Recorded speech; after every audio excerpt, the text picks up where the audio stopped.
groove you find is the key now. Reach your fear and you will all be free now. Community, it's time to get better. You can't avoid it, we're all in this together. Head high, fill your heart with love and light now. Come together and it will be alright now. Come together, you can't run forever. Come together, it's now, oh, it's never. Community, kids are dying in the streets now. Change your mind, unity is all we need now. Community, kids are dying in the streets now. Change your mind, unity is all we need now. Change your mind, unity is all we need now. Change your mind, unity is all we need. All right, we are here. Chris Sanders, the host of Community All Unite TV, yes, on Comcast Cable and Xfinity. We are here again. Xfinity has opened up the doors. Comcast Cable said, come on in and have some drinks. We are here to make some moves and bring some information to the community. These Community All Unite TV interviews are not just for the sake of interviewing. They're for the sake of showing a roadmap for young people and adults. I understand when I see people's artwork and I see talent, I know what talent looks like. So I know that they're on the way if they're not there yet. And one of my proteges is in the room with us, and he is the one that introduced us to Red. And Red is a phenomenal talent. His artwork is no joke. I can't wait till you guys see it. I'm going to take some pictures of it afterwards. I also love the fact that he's heavily community minded. He's doing a lot of work in the community. He's college educated, and he's a therapist, right? You're a therapist, counselor. Yeah. You know, it's a beautiful thing when our young people go to HBCUs and come out and they're ready to do big things, because HBCUs, that's what they promote. They promote you to not only be successful but give back to your community. So we are here, and actually you can find us on channel 190 and 1097. That's Comcast Cable every Thursday from 8 to 8:30. Chris Sanders, your host, and we are here with Red. I love the fact that Jeremiah brought you here, because I mean, I know you guys are boys, and y'all came from the same place, and y'all are both becoming successful people because you put yourself in the position to become successful. And this interview in itself is you don't understand, it's going to reach so many people. It might not reach them tomorrow, it might not reach them the next day, but it's going to go out. It's going to keep going out, and it's on YouTube now. We're on YouTube, so this will be there forever as a library for you and your young folk, your kids. When you come up, you'll be able to look back and say, oh, look at when your daddy was young and how he just got started and he did his thing. You know, It's a beautiful thing. So I want you to introduce yourself, and I want you to talk about a little bit about your college experience, but I also want you to talk about how you got on this road, this path, and where do you see it taking you, and some of the pitfalls, because people really want to see how you fell down and got back up. So please, Red, introduce yourself. What's up, everybody? Peace. My name is Red. I'm an artist and philosopher from North New Jersey. You asked about college and how I got, into the arts. I went to Howard University for undergrad. I studied psychology and philosophy. I was a double major. The real way I got into the arts was I was always in it since birth. I think I was drawing since like kindergarten. I remember doing circles for hands when you do like stick figures. I remember I went to Sussex Ave School. That's in Newark, and like my earliest memories of drawing was there.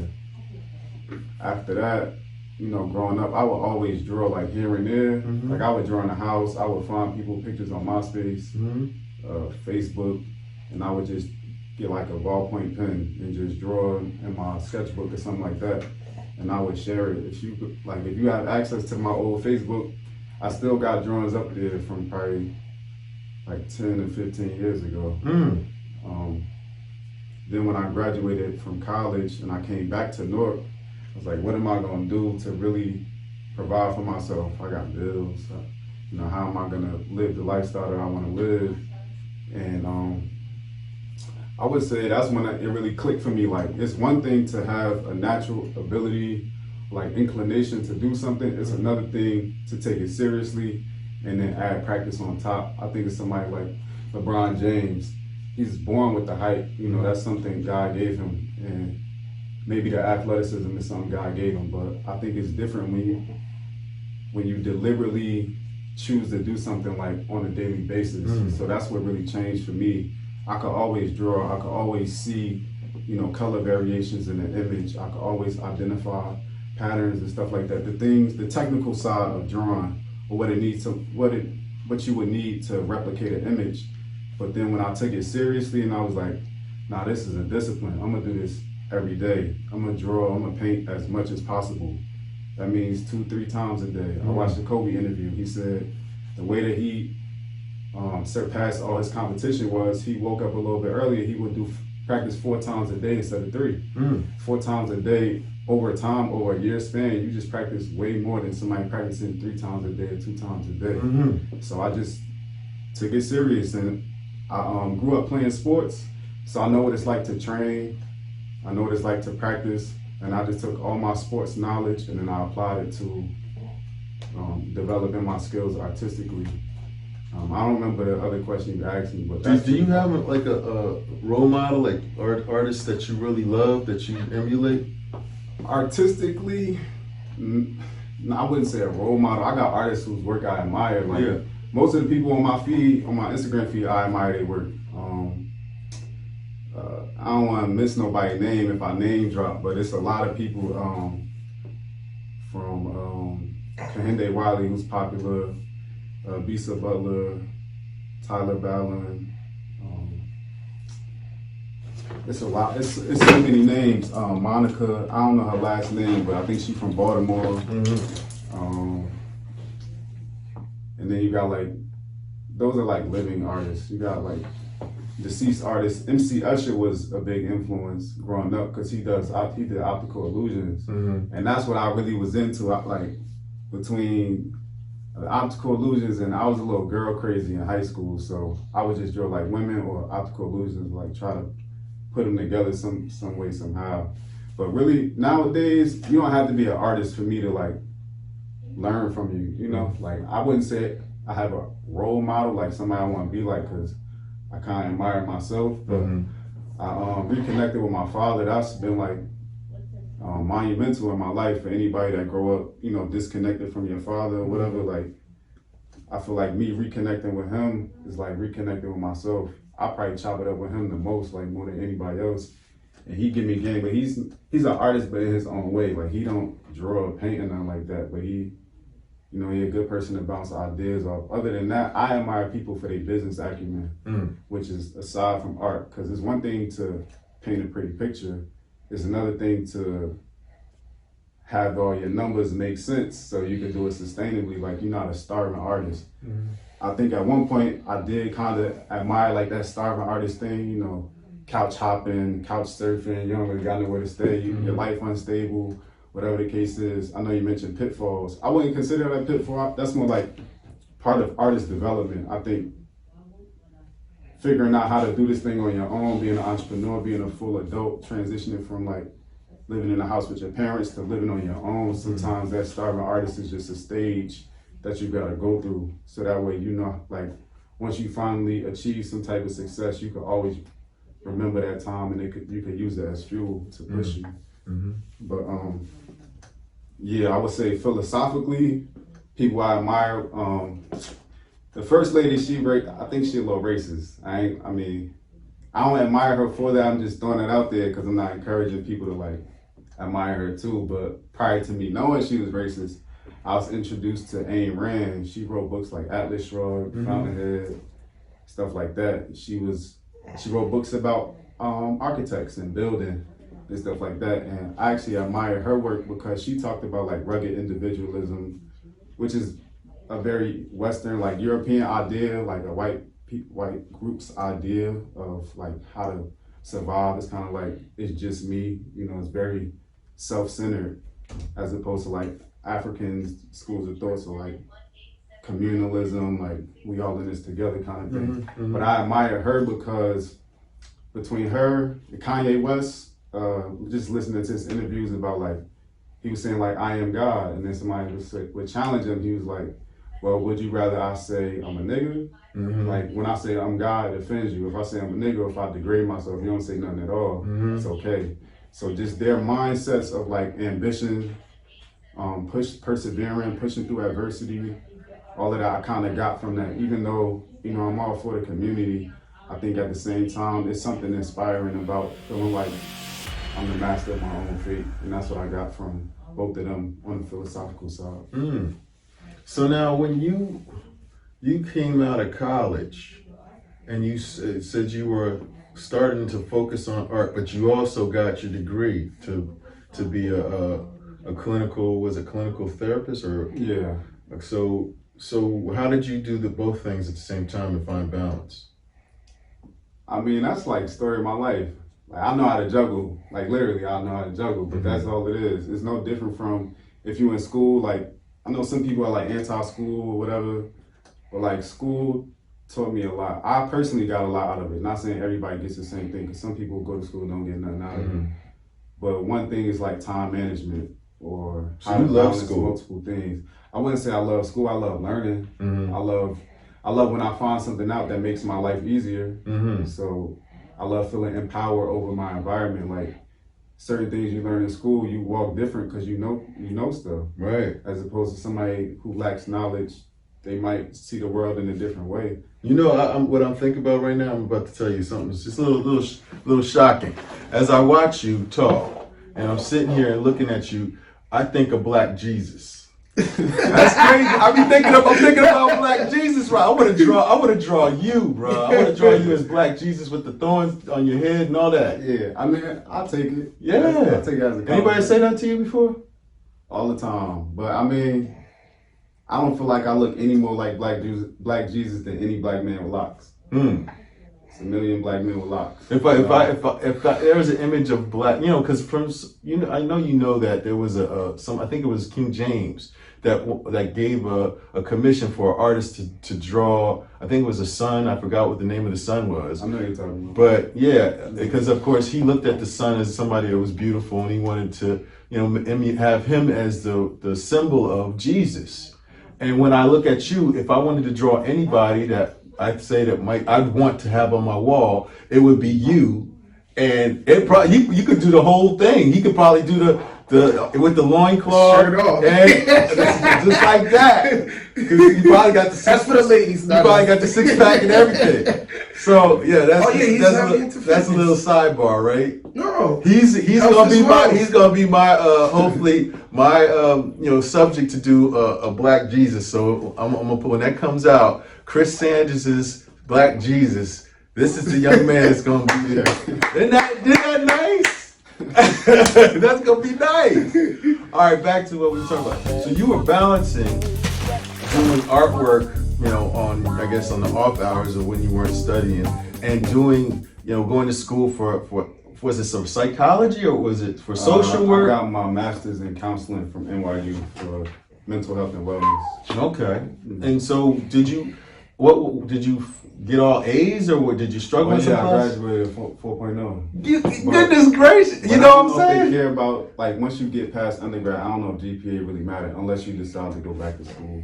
It matters not only to the school, because they like to salute young folks that have come from urban communities and they've made it in their lives. They want to promote you, and when they promote you, they're going to possibly be saying this. This is a 4.0 grade point average individual that not only was, you know, from an urban community and was possibly struggling as he was doing it financially. You got a full ride, right? No. How was financially? How did you? Financially, I took out loans. As far as, that's what I'm saying. Like, counseling is one of, like, maybe in the STEM field, it might be more scholarship opportunities. I also probably could have done more research as far as looking for scholarship opportunities, but I paid for that out of loans. I mean, so that's what I'm saying. Like, GPA matters, but sometimes when it comes to the numbers, it really don't matter if you got straight A's or straight C's. Like, at the end of the day, on the business side, you'll know the customer.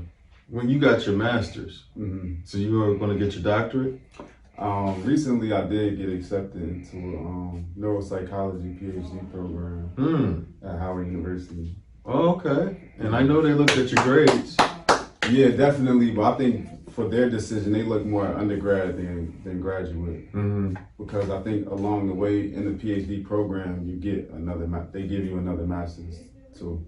Sure. Got it. So now why'd you pick Howard? You could probably pick any school. Well, there's not too many schools that offer a PhD program in neuropsychology. Howard is one of them. Also, I'm familiar with the faculty. I went there for undergrad. And then, like, sometimes it's bigger than just doing something. Like, I feel like if you could live your life, die, and come back and live it again, you might do something, like, you might do the same thing, but with a little bit more style. Sometimes I think it's like a flavor to it. Like, I think it's meaningful to do stuff at HBCU specifically that brings more funding to them, that brings more support to them, that also lets people know like these are legitimate schools. Some people look at them like second-class schools, but they're really not. Like, I think me going there, I get to be around Black faculty, Black psychologists. I get to talk to them about the real, what's really going on in psychology, what do y'all go through, and stuff like that. I mean, I feel like PWIs are predominantly white institutions. They're good too. I'm not throwing no shade to them, but I think sometimes the more stuff we do in-house as a people, the better. Like the more times it's us working with us and us learning from each other and building together, and we build our own things that are like ours, like Black spaces. I feel like that's great. So when you're in school and you're reading the I guess it's the whatever subject matter that you have to study to come up with some type of thought process on how to analyze that person or come up with a thesis of what is that person's problem and how we're going to go about fixing that problem. How much more advanced are you than the rest of the students because of the fact that you come from an urban environment and have dealt with so many different struggling individuals? I don't know. You can't tell? I mean, you look at it and you probably have other people to say, oh, well, the reason why he's going through that is, even a white person that has analyzed the person, he's going through that because he's such and such, such and such. But you be like, that's not why he's going through that, because he's going through that because he went through his mama dealing with crack and then these drug dealers shooting at him at the same time as he's walking to school. He's going for the PTSD and all that stuff. Yeah. That's why he's going through that. Yeah, so with that, it's kind of tricky depending on who you talking to, like who's the client, and who's their family, their background. It gets so specific that my background can help for some, but it might not help for others. Whereas that white person or somebody growing up in a middle class background or upper class background, they might be ideal for certain clients. It depends. I think sometimes when it comes to counseling, like you connect with people on a soul level. On a soul level, this person may have a totally different walk of life, but they might be able to say the things you need to hear the way you need to hear them for it to click. I could say the same thing, but because of who I am, it may or may not click, and vice versa. Sometimes it comes down to that. When I was working in North Public Schools, I was an art therapist and an art teacher. So I had like two hats that I wore, but I created like a hybrid class. It was called Chill Art Therapy. And so it was mainly about social emotional learning. So that was like the main thing, but it also gave students the opportunity to earn credits to graduate. So in that classroom, that's when I really helped me hone my counseling skills. And like doing like group counseling basically in a classroom setting. Also worked I interned at Prodigal Sons and Daughters Behavioral Health Care Center, Behavioral Health Care Services in East Orange. And that was like drug treatment, rehab kind of thing. So I got to work with like that 16 to 22 range and that 18 to 60 range on a variety of problems. Some of them overlap. In those spaces, my background definitely helped. Growing up in Newark, seeing violence, understanding the streets, understanding like depression, anxiety, PTSD, like you mentioned, and understanding racism, which I think is like the underlying catalyst for a lot of the things. Like it exacerbates everything we go through. So like sometimes talking to a youth about something they're going through, they might look at it like, like they looking at a tree, but understanding racism, you can see the forest. Like I know why that tree is there. I know why everything you experience in this textbook. I had students in and out of the, prison system. I could see firsthand the school to prison pipeline because I'm in a school setting and I'm seeing them coming in and out. They come to class one day, next day they might go to the, whatever happened over the weekend, whatever happened, they come back and it was like a very thin line. Even growing up, I went to Catholic school most of my time. So my experience in Catholic school is kind of like a bubble in a way. You still get, it's still students in Catholic schools that do what they do. But I think part of it does take away a lot of it, just based off school size. Catholic school might have 300 kids. Public school gonna have like 3,000 kids. Yeah. So just that alone would just give you a little bump up, like a little extra advantage as far as like being able to focus. And I think getting into the public school system as a teacher, I got to see like some of the stuff I ain't really had to deal with. Like it wasn't no riots at my high school, it wasn't no fights and nothing like that. We ain't have metal detectors. Like you came to school, did your work, you went home. We didn't have to worry about it as much. So I say all that to say, like, I do feel like my background helps in terms of counseling. I can't say that my background is the supreme background to help everybody, but I do speak to a certain demographic that I could relate to. Right. I think one of the things I found, I know a lot of counselors, and actually teachers are like counselors. That's part of their role, if they truly have passion for the young folks. And I asked them, what do you do with the problem child? The one in the student in your class that is acting up, that that wants to get attention because he's not getting it at home, so he wants to get it from the classroom. And then sometimes he might want to be bad in your class so that he could talk to you. He wants to talk to you, and sometimes you're busy and he can't get to you if he don't act up, and you could say, oh, you're gonna stay after class and we could talk. Sometimes you don't know why they're doing it, but what do you do to remedy that? I feel like that's gonna be on a case-by-case basis. Yes. From my perspective, every problem child needs something different. I mean, maybe it's the same in a general form, but I would have to actually know them and talk to them to answer that. One student pops up in my head, I'm not gonna say his name, but I never figured out what he needed for real. Like all I could do was be there and listen, but he didn't want to talk. So I could just be here. Like it would be times he would skip class. I remember one time specifically, and if you seen this, then you probably know it's you. But like I remember one time I caught him skipping class, and I was like, if I beat you in this basketball game, you gotta go back to class. So we went to the gym, and we played 1-on-1. Like mind you, he like my height. It's a high school, but he was like 18. So he an adult. So we played. I lost.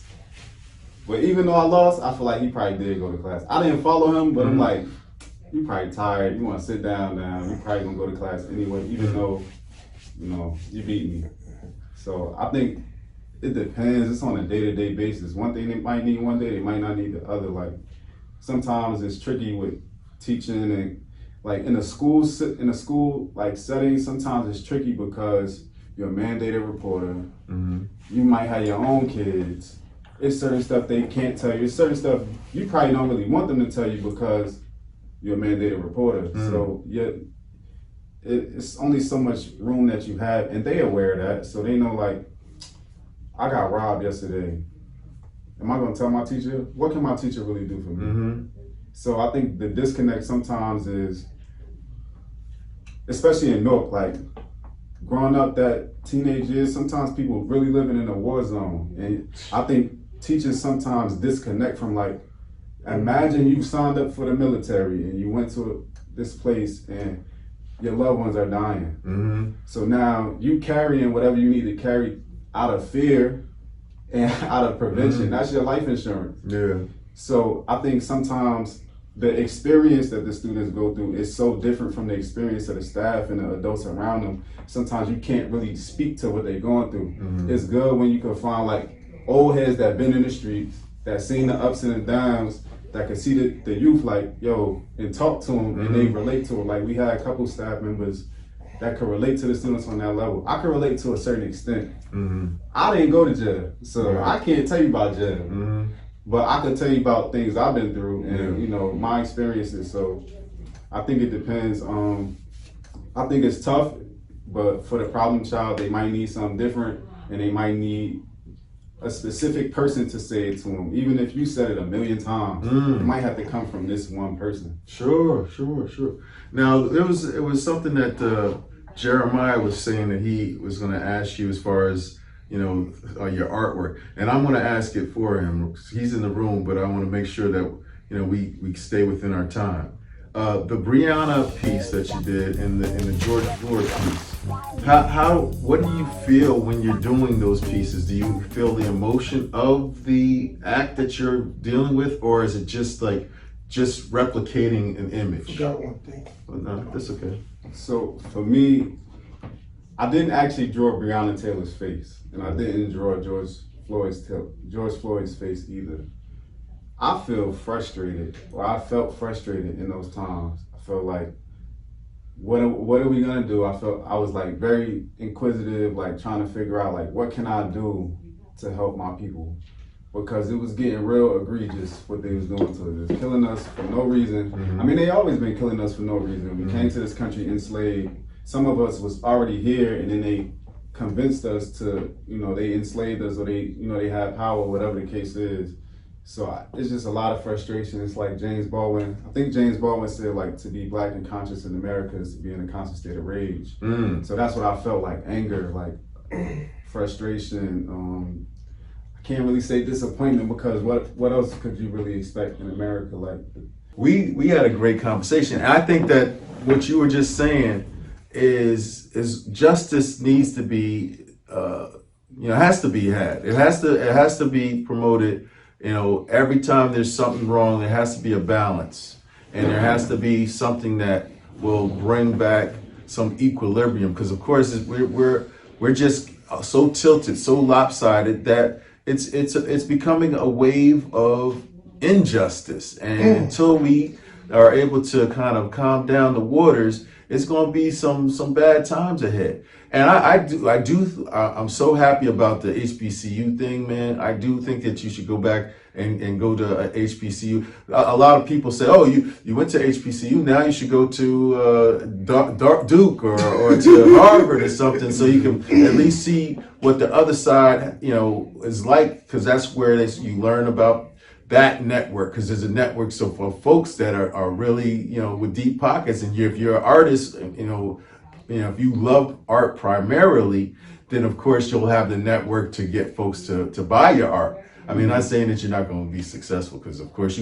there's abundance everywhere. You can create your abundance. But I want to say that we thank you for your time. We know it's valuable, and we have some beautiful artwork that we're going to also take pictures of and show and post. And I hope, where can they find you on the IG? You can find me on my website, themuseumofred.com. I'm on Instagram and Facebook at fineart.red. I'm also on TikTok, fineart.red. All right, Community All Unite TV, another successful interview. And we are on every Thursday from 8 to 8:30 on channel 190 and 1097. And we want to thank you for tuning in. Please go to our YouTube channel and, of course, subscribe and like and share and comment. And we will be back again next Thursday. Over and out.